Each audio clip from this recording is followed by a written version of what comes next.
கொட்டும் பணியில் குளிர் நிலா மண்ணில் வந்த செய்தி என் நீதியின் வலதுகரத்தினால் உன்னை தாங்குவேன். ஏசாயா 41:10. அனுதினமும் தாங்கும் ஆண்டவர் இயேசுவின் நாமத்தில் அன்பின் வாழ்த்துகள். மனிதன் பல சமயங்களில் தனது வலிமையின் எல்லையை சந்திக்கிறான். பயம் வரும், குழப்பங்கள் வரும். சில சமயங்களில் நம் சொந்த திறமைகளும் அனுபவங்களும் நம்மை காப்பாற்ற முடியாத நிலைக்கு தள்ளப்பட்டிருப்போம். ஆகையினால் என்ன செய்வது என்று தெரியாமல் விழுபிதுங்கி நின்றிருப்போம். ஒருவேளை தனிமையான சூழ்நிலை போல உணரலாம்.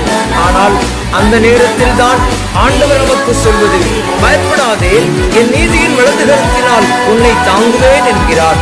வேதம் சொல்லுகிறது, நான் மரண இருளின் பள்ளத்தாக்கிலே நடந்தாலும் பொல்லாப்புக்கு பயப்படேன், தேவனில் என்னோடு கூட இருக்கிறீர். தேவன் நம்மோடு இருந்தார், யாரும்